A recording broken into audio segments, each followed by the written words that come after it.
Même dans le terme de recrutement, on va recruter quelqu'un parce que soit il est membre du parti, on ne voit même plus la compétence, ou parce qu'il est membre d'une famille. Alors que je vais prendre l'exemple, par exemple aux États-Unis, on fait face à une commission au Sénat ou au Congrès, c'est des opposants, ce n'est pas des gens qui sont de votre parti. Si vous êtes compétent, vous arrivez à convaincre ces dispositifs du Sénat, du Congrès, on vous nomme à ce poste. Et je le propose d'ailleurs dans mon livre. Comment nommer les gens à des postes à responsabilité et ne pas se baser parce qu'il est membre d'un parti ou parce que c'est quelqu'un d'une famille. C'est tout ça qui fait partie de la méthodologie de la bonne gouvernance et du mindset, justement.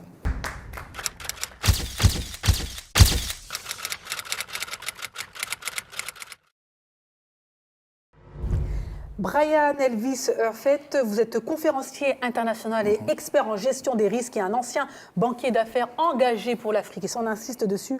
En 2024, vous fondez BHB Investment et Business Services spécialisé dans le lobbying et le financement de projets. Vous publiez The African Dream, c'est un essai sur les défis du continent africain. Vous avez également créé The African Dream Project, dédié à l'éducation, la santé et au développement durable. Et vous lancez en 2025 une école de formation en ligne pour renforcer les compétences de la jeunesse africaine. Donc de nombreux projets, en à peine 2-3 ans, ça bouge avec vous. Alors rapidement, on va parler dans un premier temps donc, de votre parcours. Qu'est-ce qui vous a amené à quitter votre monde, les États-Unis, la banque d'affaires, l'argent qui va avec, pour finalement vous focaliser à l'Afrique, voilà, focus sur l'Afrique? Tout simplement, je peux dire qu'il y a eu un déclic, comme un peu la plupart des entrepreneurs, il y a un déclic. Moi, le déclic, c'est un peu personnel. J'ai tout simplement mon divorce.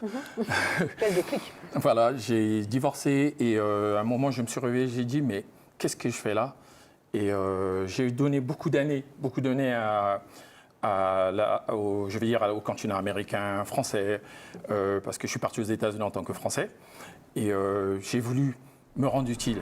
Après avoir travaillé dans des institutions bancaires, je me suis dit que s'il y a un devoir que je puisse faire quand même, c'est de redonner de mon intelligence, de ma structure intellectuelle et tout ce que je peux proposer en termes de solutions pour dynamiser les économies des pays africains. C'est ce que j'ai fait dans le livre. D'accord. Et aujourd'hui, pour le coup, vous avez analysé le continent, vous avez analysé les défis, les freins. Quel bilan faites-vous? Quels sont les principaux freins au développement du continent africain? Rapidement. La bonne gouvernance. Là, je rentre dans tout ce qui est un peu mon domaine, c'est-à-dire l'intelligence économique et financière. L'Afrique n'atteindra pas tout ce qu'on prévoit si on n'a pas des personnes qui ont cette gestion intellectuelle et rigoureuse, la bonne gouvernance. Parce que là, je dis en tant que banquier, nous, on est formés en banque, quand on est formé à l'étranger, c'est pour ça qu'on ne peut pas voler dans la banque, parce qu'on a la conformité, on a des personnes qui contrôlent tout ce que nous faisons. Et tant qu'on n'aura pas cette façon de faire dans les instances de gouvernement, c'est-à-dire des instances de tout ce qui dirige le continent africain, même à tous les postes, à tous les niveaux, avec une traçabilité numérique, on ne peut rien faire sans justifier. On ne peut pas rien faire sans demander l'autorisation. Je pense qu'on va foncer vers le mur. Donc pour moi, c'est la bonne gouvernance. Peu importe les bons projets qu'on peut avoir, peu importe les ambitions, s'il n'y a pas de bonne gouvernance, ça va être difficile pour le continent africain de se développer? Alors, il y a deux choses, la bonne gouvernance et la formation. Ça, je pense que ce sont les deux leviers pour que l'Afrique... Parce que je travaille moi-même, je suis chef d'entreprise, j'ai recruté des personnes africaines qui ont grandi, qui ont passé toute leur vie en Afrique. Parfois, il faut un peu... le mindset est totalement différent. Donc, c'est ce que je fais un peu, je joue un peu ce rôle de mentor avec mon équipe pour leur donner un peu cette distance intellectuelle, comment faire la chose. Parce que le savoir-faire, c'est ce que j'ai expliqué tout à l'heure, sur la richesse de la diversité culturelle. Lorsque vous avez un savoir-faire british ou un savoir-faire américain et que vous voulez le transporter à travers toutes les villes ou de la jeunesse africaine, c'est un faire-valoir, c'est quelque chose qui va avantager les Africains. Et pour moi, c'est pour ça qu'il faut se servir de cette diversité culturelle pour aller changer le mindset des Africains. Donc on va dire pour conclure, la bonne gouvernance et la formation. Mais est-ce que ce n'est pas un peu réducteur quand vous dites qu'il faut aller changer le mindset des Africains? Parce que pour le coup, certains qui nous regardent peuvent être frustrés, peuvent être gênés par ce type de propos, changer le mindset des Africains. C'est pas négatif. Répondez quoi? C'est pas négatif. Tout simplement parce que la gouvernance, la méthodologie et la structure gouvernementale, ça ne s'enseigne pas à l'école. Si vous voulez, c'est quelque chose qui s'enseigne sur des parcours, je peux dire à l'international. Mais dans l'école, en Afrique, on n'enseigne pas. Aujourd'hui, lorsque quelqu'un arrive aux affaires, va penser d'abord à sa famille. Va penser même dans le terme de recrutement. On va recruter quelqu'un parce que soit il est membre du parti, on ne voit même plus la compétence, ou parce qu'il est membre d'une famille. Alors que je vais prendre l'exemple, par exemple aux États-Unis, on fait face à une commission au Sénat ou au Congrès, c'est des opposants, ce n'est pas des gens qui sont de votre parti. Si vous êtes compétent, vous arrivez à convaincre ces dispositifs du Sénat, du Congrès, on vous nomme à ce poste. Et je le propose d'ailleurs dans mon livre. Comment nommer les gens à des postes à responsabilité et ne pas se baser parce qu'il est membre d'un parti ou parce que c'est quelqu'un d'une famille. C'est tout ça qui fait partie de la méthodologie de la bonne gouvernance et du mindset, justement. Exactement. Alors, vous avez mis en place une école en ligne. Quels sont les objectifs principaux de cette école-là et qu'est-ce que vous y enseignez ?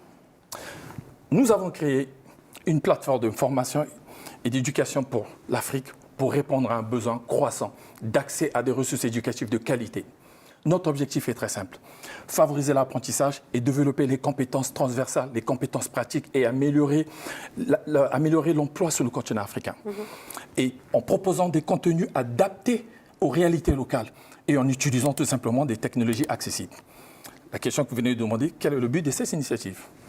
Nous avons mis en place cette initiative tout simplement pour contribuer à l'autonomisation des individus et contribuer au développement économique de nos communautés, mais surtout à réduire les inégalités éducatives et tout simplement aider la jeunesse à monter en compétences. J'aime beaucoup le terme réduire les inégalités éducatives, c'est très important ce que vous dites.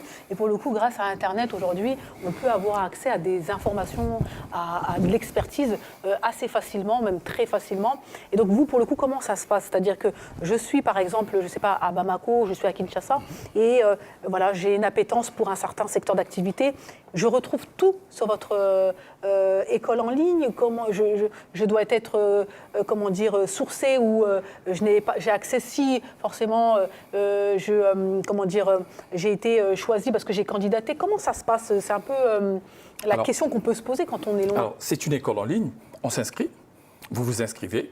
Vous allez défiler sur tout. Nous proposons différents types de formations. L'objectif, c'est mettre en lumière les soft skills, comme je disais tout à l'heure. Aujourd'hui, c'est ce qui détient. Ce sont des choses qu'on n'enseigne plus dans les universités. Donc vous êtes spécialisé dans les soft skills. Voilà, c'est-à-dire qu'aujourd'hui, on ne va pas forcément apprendre les maths ou pas nécessairement. Le business management. Non. La cybersécurité, très bien. Le numérique, tout ce qui est, par exemple, je prends l'exemple, l'éducation financière, qui est un peu de mon domaine. Parce qu'aujourd'hui, je parlais dernièrement sur la dynamique familiale, que l'éducation financière commence dans la dynamique familiale. Toutes ces choses seront sur la plateforme. Il suffit de s'inscrire, d'aller choisir une formation. Il y a des formations gratuites, parce que le but, c'est justement en offrir beaucoup, et il y a également des formations payantes, en fonction des besoins de la jeunesse africaine. Mais c'est très important, merci pour ce que vous faites. Quand vous dites qu'il y a des formations gratuites, il faut encore réfléchir et se dire, effectivement, il y a un continent où avec des jeunes élèves qui n'ont pas forcément les moyens d'avoir accès, et ça, c'est votre give back, entre guillemets. Exactement. Mais ce que je disais tout à l'heure, que s'il y a une façon... Pour moi, la transmission, c'est quelque chose... Je pense qu'il va au-delà de notre intelligence, au-delà d'être humain.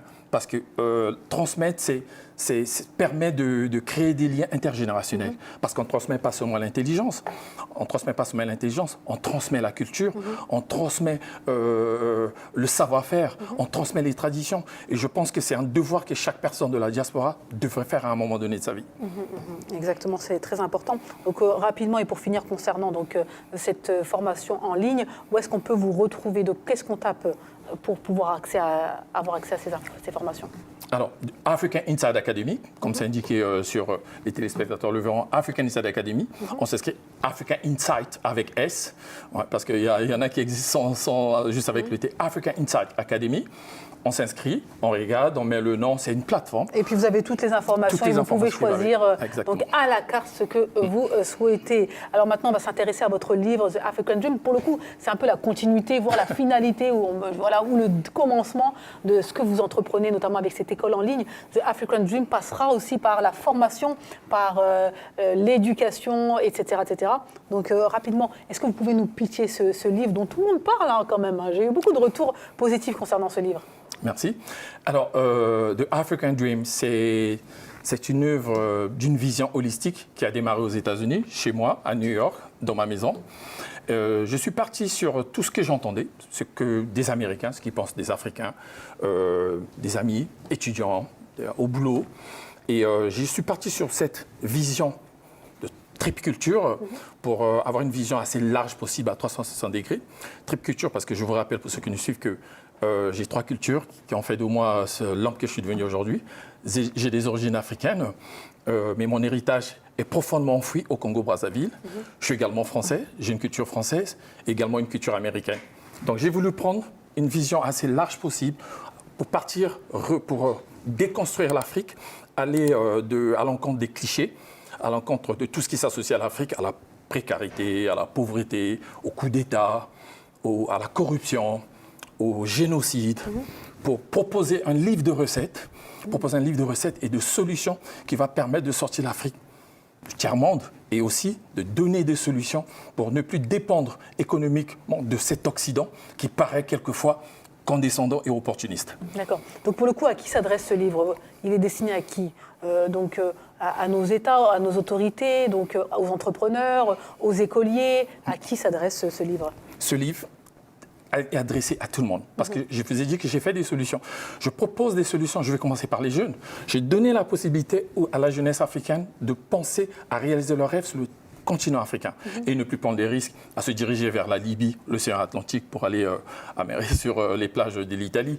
Donc j'apporte des solutions à la jeunesse, j'apporte des solutions aux dirigeants africains sur comment redynamiser leur croissance, comment faire face au déficit public, parce que ça c'est le problème de l'Afrique. Le déficit public, chaque année on est toujours déficitaire. Moi j'apporte des solutions. Et la finance verte, ce qui peut permettre aujourd'hui de financer comme l'inventaire qu'on vient de voir. On se demande en Afrique, il n'y a pas d'argent pour ça, mais moi je propose des solutions. Comment trouver de l'argent? Il y a moyen de trouver l'argent en Afrique. Donc ce livre s'adresse à tout le monde, s'adresse aux intellectuels, aux chefs d'État. J'en ai donné aux ambassadeurs, aux chefs d'État, à des ministres. Toutes les personnes ont ce livre. En tout cas, le message est passé, mesdames et messieurs. Si vous souhaitez vous procurer The African Dream, n'hésitez pas. Quoi qu'il en soit, le mot est très simple. Enfin, le titre du livre est très simple à retenir. Voilà, mesdames et messieurs, le message est passé. Merci pour ces mots. Merci. On sent que ça, vous parlez avec le cœur. On sent que vous êtes motivé. On sent que vous êtes en guerre presque, c'est-à-dire que vous avez un combat à mener et vous y allez à fond à travers donc, votre école en ligne, mais aussi à travers vos écrits, vos ouvrages. On peut l'applaudir. Merci beaucoup. Merci. Donc, vous restez avec nous, bien sûr, mesdames et messieurs, on continue cette émission et le moment est arrivé d'aller voir ce qu'il se passe un petit peu ici en Europe, mais aussi sur le continent africain. Je vous propose l'agenda des diasporas. C'est maintenant. Allez, on regarde et puis on revient.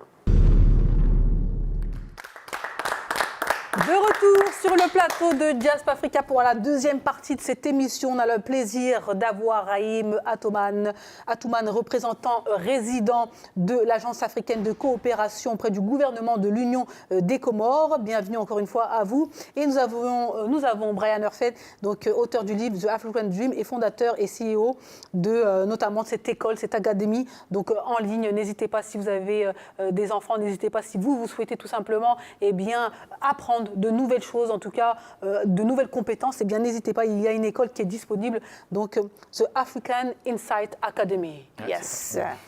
On continue cette émission, mesdames et messieurs, le moment est arrivé d'accueillir notre pitcheuse du jour, et c'est une toute jeune dame, elle s'appelle Nandi Bachar. Alors oui, c'est vrai qu'on n'a pas l'habitude de recevoir des jeunes ici sur le plateau de Diaspora Africa, on reçoit souvent des vieux, entre guillemets, et donc là on a une petite jeune qui vient un peu nous challenger, j'ai l'impression. Allez, mesdames et messieurs, c'est parti pour Pitch.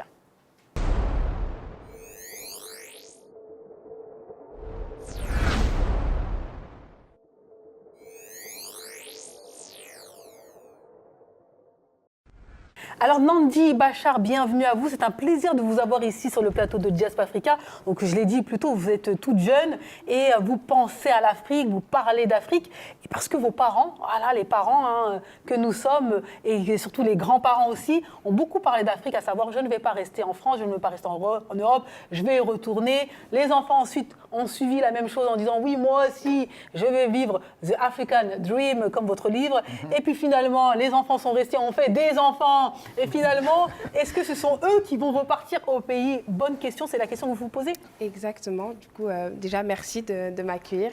Et en effet, du coup, je suis malienne de ma mère et nigérienne de mon père. Et c'est vrai que même eux, cette première génération, la génération avant moi, me disent « Ah, on va investir là-bas, il faut retourner en Afrique, c'est important ». Et aujourd'hui, j'ai 22 ans et il y a eu très peu de tentatives. Il y a eu très peu de tentatives. Je ne les pointe pas du doigt, je ne les blâme pas. Je me dis que la vie ici les a appâtés, il y a des responsabilités, voilà, le travail. Mais je me dis qu'aujourd'hui, nous, cette deuxième génération, c'est à nous, on a le temps. J'ai 22 ans, je vais finir mon master cette année. Et je me dis, c'est nous qui avons le temps, c'est nous qui avons ce dynamisme d'aller investir en Afrique, d'entreprendre. Je trouve ça vraiment important. Et je me dis, entreprendre, oui, mais dans quoi? Je n'ai pas de secteur d'activité précis, mais je me dis dans la jeunesse. Pourquoi? Parce que je sais qu'aujourd'hui, 60% de la population en Afrique, elle a moins de 25 ans.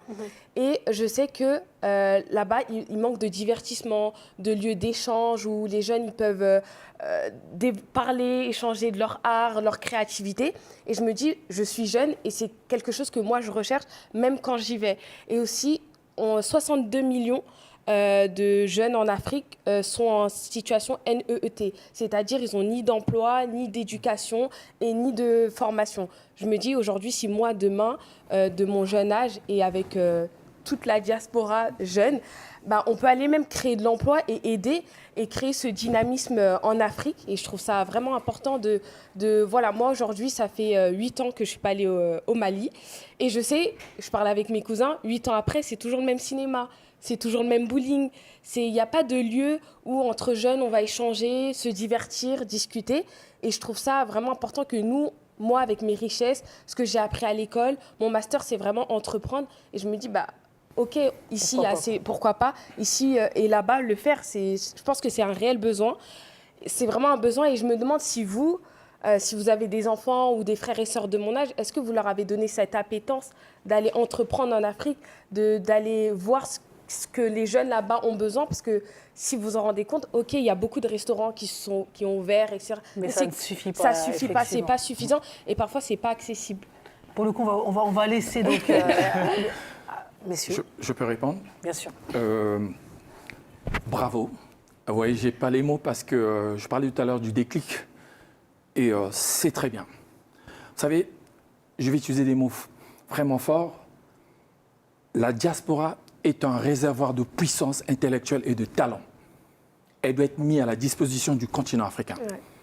Sinon, c'est les puissances d'autres pays, d'autres nations qui viendront utiliser ses cerveaux et ses talents. Tant que c'est quelqu'un d'autre qui a la compétence, qui contrôle toute la chaîne de valeur, ça ne sert à rien que nos dirigeants fassent des sommets Afrique-Italie, sommets Turquie-Italie, Chine-Italie. Autant mieux rester en Afrique pour former nos jeunes et financer des jeunes dans l'entrepreneuriat sur nos ressources naturelles. Merci beaucoup, c'est très clair. Merci. On continue avec vous, Raïm, on va finir avec vous. Alors moi, ce sera un peu plus pragmatique économique, c'est-à-dire que le Mali, comme vous l'avez dit juste avant, il a des besoins. On parle de bowling, ça parle du cinéma, ça me fait un peu rire parce que nous, au Comores, on ne l'a pas. Donc si vous nous ramenez le bowling et le cinéma, la jeunesse sera très contente. Mais au-delà de ça, c'est vrai qu'on a des problématiques comme ces catégories de jeunes qui n'ont ni travail, ni formation, ni travail. D'ailleurs, je ne connaissais pas cette appellation de catégorie, c'est très intéressant. Ces jeunes-là qui viennent nous appeler. Tout à fait. Moi, ce que je pense, c'est, comme l'a dit notre cher auteur, c'est que la diaspora aujourd'hui, c'est une ressource. C'est la plus grande ressource. On dit beaucoup qu'il y a quelques problématiques en Afrique, on peut l'entendre. Et moi, je trouve que la problématique réelle, c'est l'humain aujourd'hui. C'est-à-dire que si on résout cette problématique-là, on résoudra toutes les problématiques. Comme on l'a dit, on est le plus grand continent du monde avec la population la plus jeune. Donc moi, de manière pragmatique, ce que je dirais, ce serait de faire un tour dans les pays respectifs, que ce soit le Mali et le Nigeria, parce que c'est des pays dans lesquels vous avez déjà un lien. Le Niger, pardon. Ce sont des pays dans lesquels vous avez déjà des liens. Oui. Donc y aller et sonder vraiment la problématique qui va répondre aux besoins existants. Oui. Et ensuite, le monter avec les outils que vous avez à travers votre master. C'est assez simple. Moi, j'ai donné par exemple l'exemple chez nous, aux Comores, des VTC. Les VTC n'existent pas. Les taxis aujourd'hui sont des taxis brousse. Si un jeune venait aux Comores et ramenait des véhicules qui mettraient aux normes françaises que l'on connaît, des petits bonbons, un petit verre d'eau, etc., qu'il augmente légèrement le prix, il créera un business, mais il répondra à une demande. Parce que notre problématique, c'est de s'enfermer dans ce que nous connaissons en France et de créer des demandes de business en Afrique qui s'estompent. Quand on ouvre un restaurant en Afrique en été, quand il y a tout le monde, dans un point où il y a toute la population diaspora qui vient, quand les vacances sont finies, il n'y a plus personne et on dit l'Afrique, il ne faut pas investir. Non, c'est qu'on n'a pas fait les bons calculs. Donc moi, ce que je dis, c'est d'aller là-bas. Et d'ailleurs, nous, on a monté un programme, le PAFED, programme d'appui à la formation entrepreneuriale de la diaspora, qui sera bientôt disponible, qui pourra permettre à sa diaspora d'aller en Afrique, de découvrir le continent, le climat des affaires, ce qui s'y passe réellement toute l'année et de proposer des outils pour investir. Clair, net, précis, bravo. Franchement, tu as de la chance, hein, t'arrives avec deux grands mentors. Tu les suis, c'est bon, hein, là, t'as gagné. Bravo, merci beaucoup. Nandi, vous allez rester avec nous. Votre copine peut nous rejoindre aussi si elle le souhaite. Hein. Voilà, mesdames et messieurs, nous sommes presque rendez-vous. Allez, ne soyez pas timides. Allez, mesdames et messieurs, on poursuit cette émission. Nous sommes presque au terme. Et pour le coup, c'est une question assez intéressante qui a été posée par Aïssatou de Beauvais. Donc ça tombe bien, c'est marrant. Donc Aïssatou, donc mon homonyme en plus.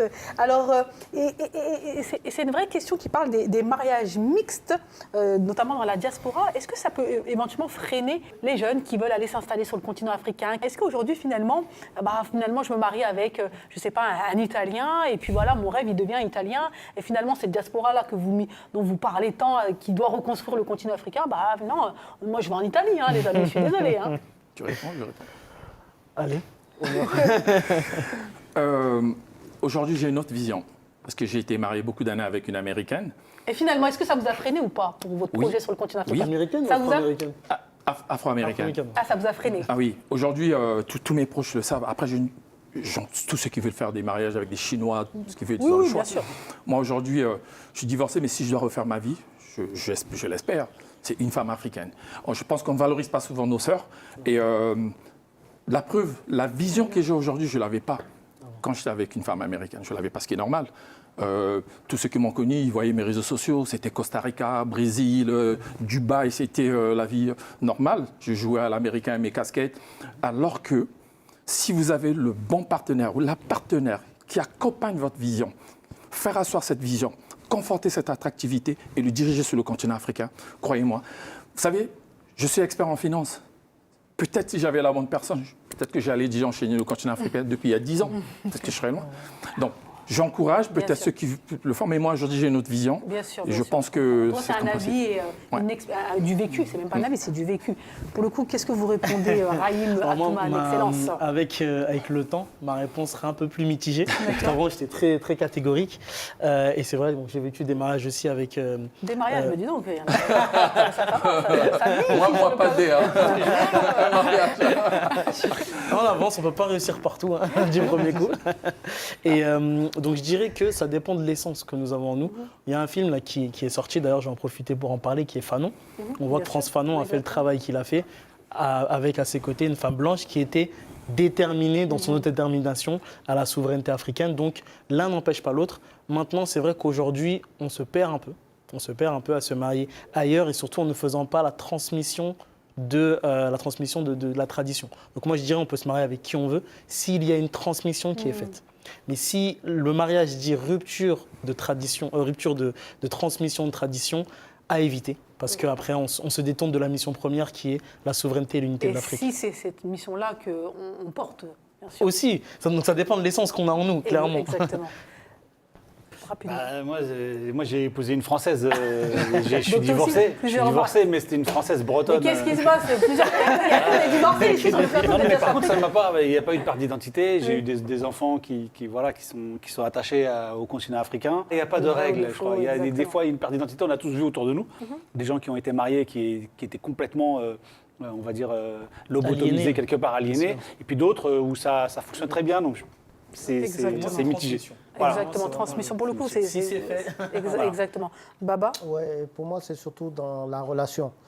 Ça devient une richesse culturelle quand l'autre personne a envie d'épouser la culture de l'autre. Et donc, parfois même, c'est le conjoint qui n'est pas de la culture qui a même envie de l'épouser dans notre culture. Donc c'est surtout ça. Je connais des gens là, Afrique, là, vous parlez Afrique, eux ils connaissent beaucoup plus l'Afrique que vous-même. Mais le pire, ça serait la perte d'identité, c'est quand on est à table, cuillère, fourchette et ça s'arrête là.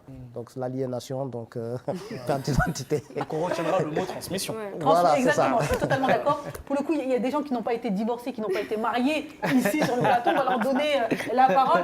Vous en pensez quoi? Bah, moi, je suis tout à fait d'accord avec le mot transmission. À partir du moment où on transmet et qu'on perd pas, Mais pour le coup, tu es concernée parce Moi, que je suis d'un totalement côté, tu es concernée. malienne, d'un côté, tu es nigérienne. malgré que ça soit deux pays. Donc c'est qui gagne à la maison? C'est le Mali ou la Nigeria? Vous souhaitez aller vivre sur le continent, par exemple, tu es marié avec un Nigérien, tout simplement. Ouais. On va où? On va au Mali ou on va au Niger? Si Moi, c'est je un pense Nigérien- que- C'est une question, Moi- non mais c'est vrai, c'est une question Moi, qui je fait pense que débat. dans son cas, Et aujourd'hui, si elle prend si elle est avec un Nigérien ou par exemple son père qui a eu...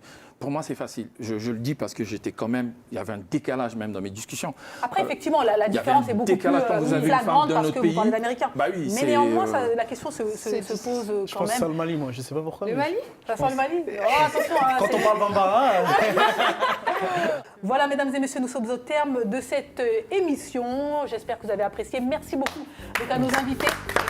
La jeunesse vous a écouté et je pense que le premier message, vous vous adressez, le premier public, c'est vraiment cette jeunesse-là qui a tout à faire.